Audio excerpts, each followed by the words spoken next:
Efésios 3, versículo 14, diz assim: por causa disso, me ponho de joelhos perante o Pai de nosso Senhor Jesus Cristo. Este versículo é eloquente, no mínimo. É intrigante, porque estamos diante de um versículo onde é Paulo quem está a falar. E Paulo, como vocês muito bem sabem, foi o maior teólogo do cristianismo. Aquele que escreveu cerca da metade das epístolas, dos livros do Novo Testamento. O Novo Testamento tem 25 livros, 27 livros, e dentre os 27, 13 foram escritos pelo apóstolo Paulo. Então, estamos aqui diante de um homem muito bem gabaritado, com muito conhecimento, muito conteúdo e com um cérebro, com uma mente invejável. Estamos perante alguém que se empenhava a conhecer a Deus, apóstolo Paulo. Mas o mesmo apóstolo Paulo, que tinha um conhecimento da palavra de Deus aprofundado, que tinha um conhecimento da palavra de Deus enciclopédio, ele era um homem que orava, era um homem que buscava a Deus. E nesta passagem que acabamos de ler, diz que por causa disto me ponho de joelhos perante o Pai de nosso Senhor Jesus Cristo. Por causa de um assunto, por causa de uma matéria, por causa de um motivo, ele se colocava diante do Pai em joelhos. E vejam vocês que os judeus, eles não tinham o hábito de orar de joelhos. Até hoje, os judeus geralmente oram em pé, levantando as mãos. É o costume dos judeus. Mas o apóstolo Paulo estava a dizer que haviam causas que lhe colocavam de joelhos diante do nosso Deus. Ele normalmente ficava em pé, orando, exaltando o nosso Deus, mas existiam causas muito fortes que o levavam de joelhos ao ponto de derramar o seu coração, ao ponto de chorar diante do nosso Deus, ao ponto de derramar a sua alma diante de Deus. Amém?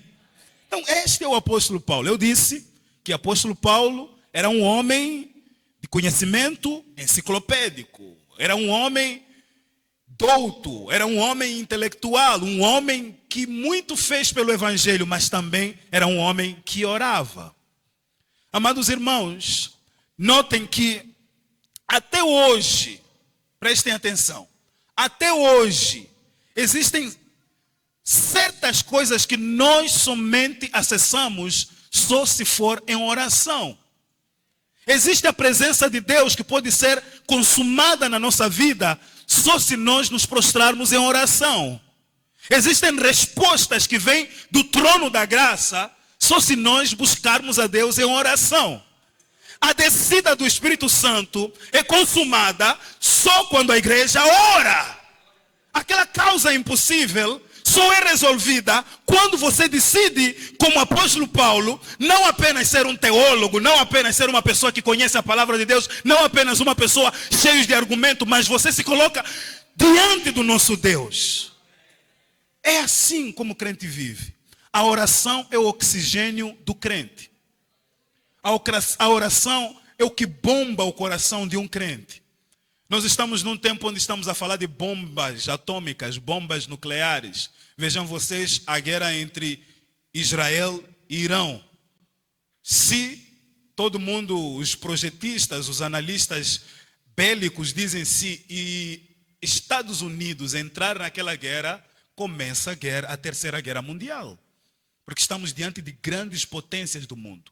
Irão é uma nação gigantesca, grande. Irão também, vocês sabem muito bem que Irão, vem do Irão aquele império chamado Persa. Um grande império que é descrito na palavra de Deus, gigantesco. Depois se transformou no Irão hoje. O Irão estava a enriquecer urânio para fazer pelo menos 15 bombas atômicas. 15.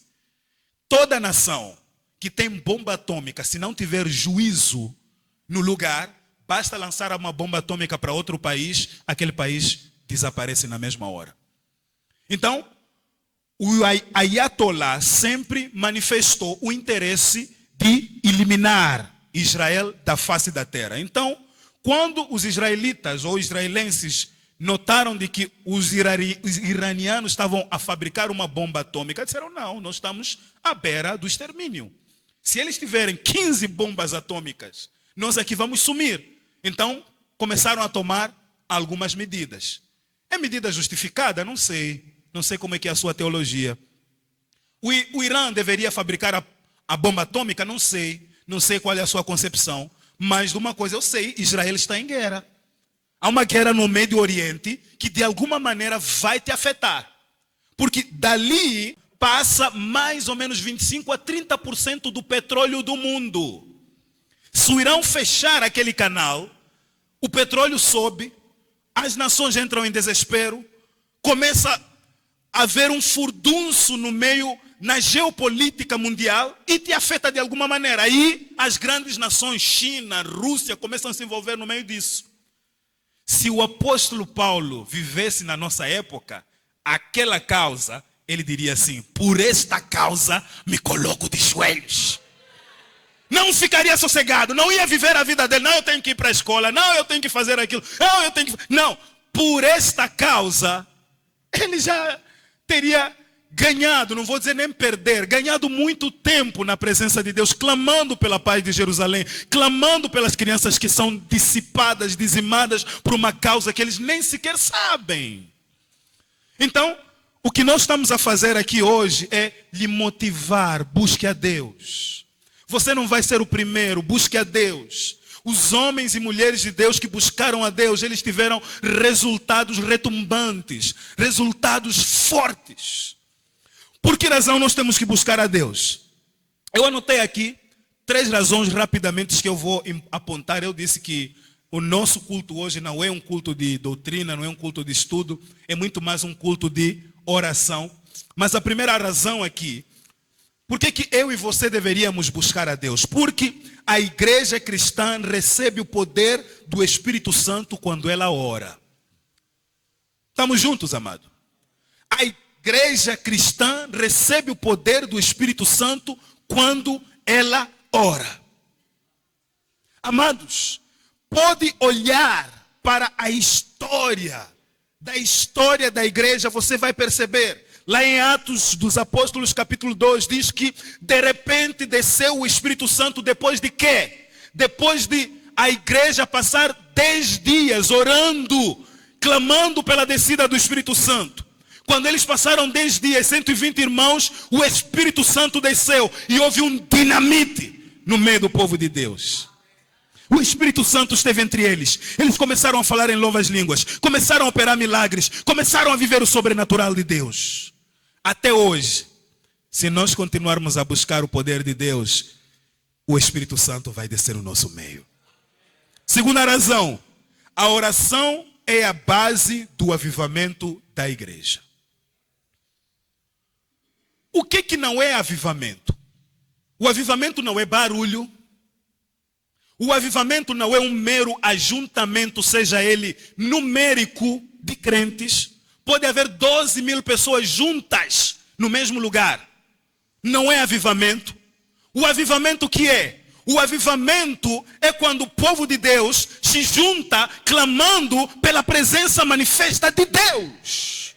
Quando a igreja começa a dizer, Deus se manifesta no nosso meio, começa a libertar almas, o espírito imundo começa a cair, as pessoas são libertas, há salvação e Deus aviva aquela região.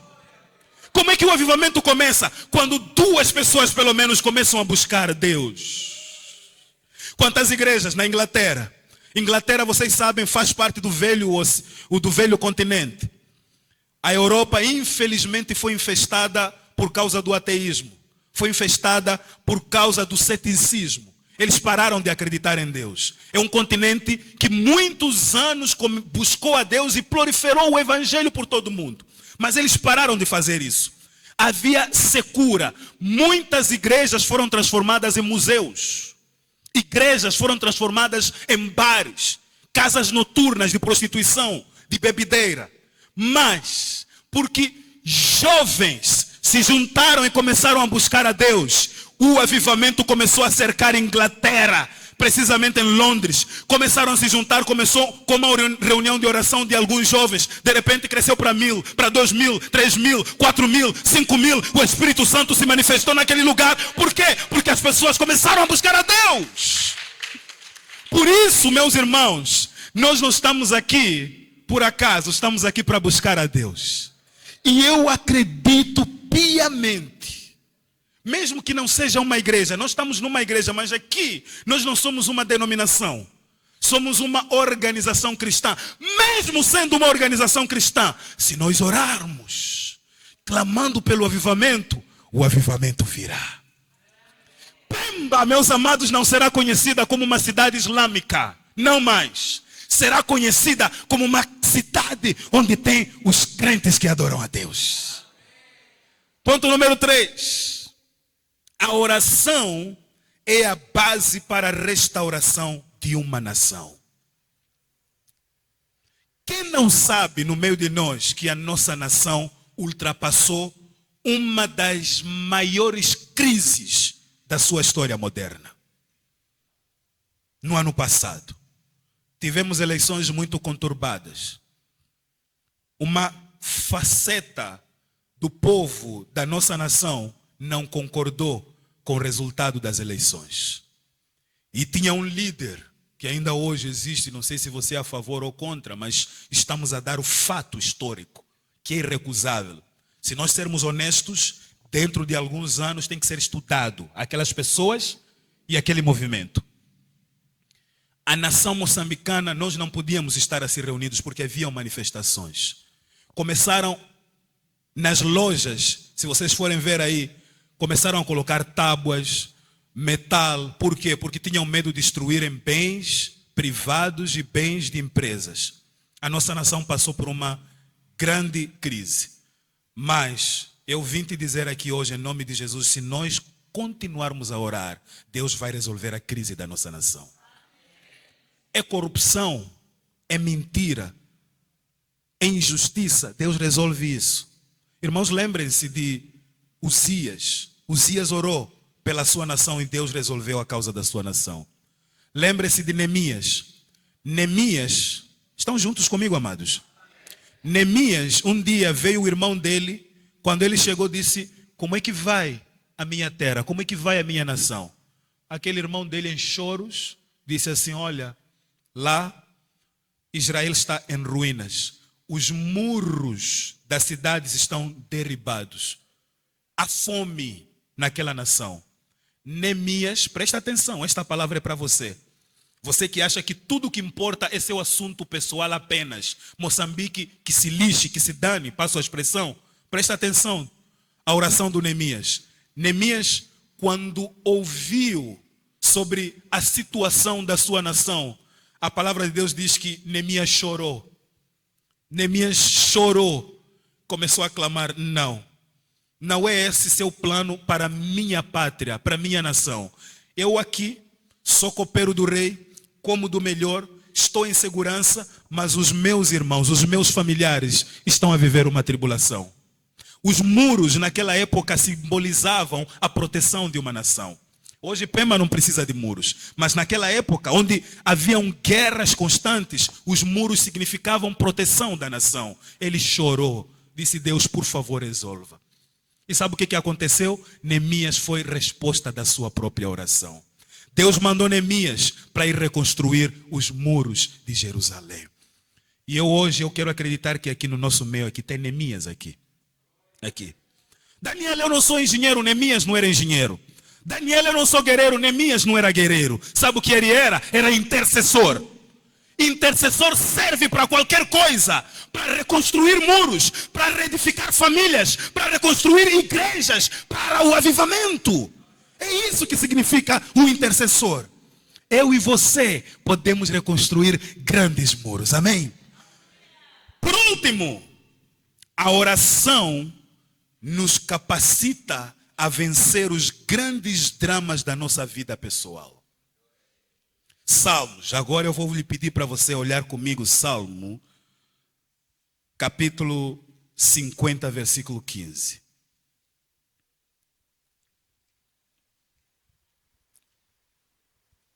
Salmo 50, versículo 15. Diz assim a palavra do Senhor: invoca-me no dia da angústia. Igreja, você está comigo? Estamos no fim agora. Invoca-me no dia da angústia.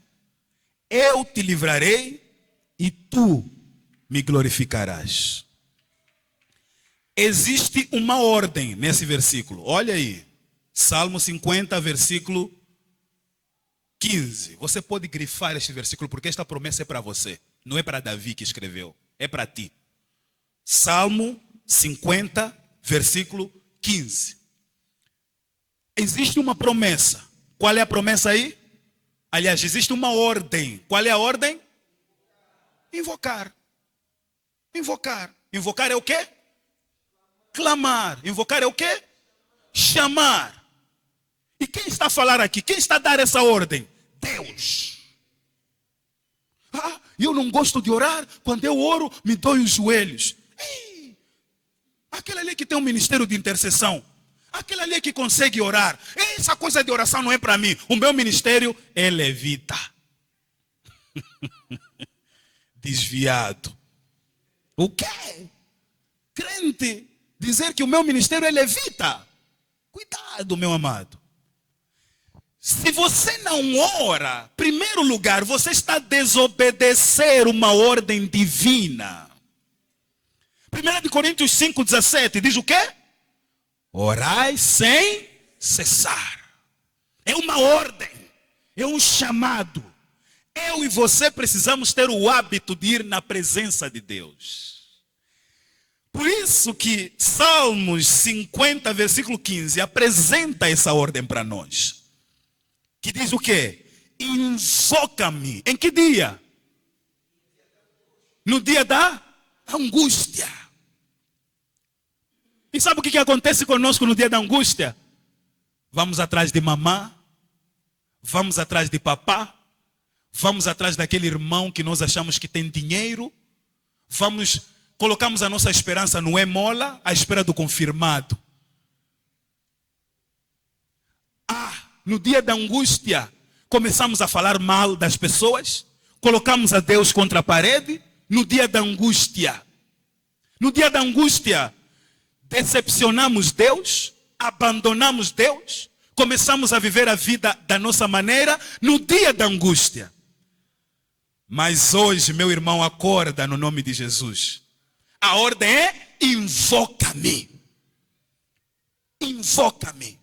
Quando tudo estiver mal, quando parecer estiver ir de mal a pior, o seu chamado, meu irmão e minha irmã, é buscar a Deus. Invocar o nome de Deus. É uma ordem, meu irmão. Você não tem opção, eu não tenho opção. Temos que buscar a Deus.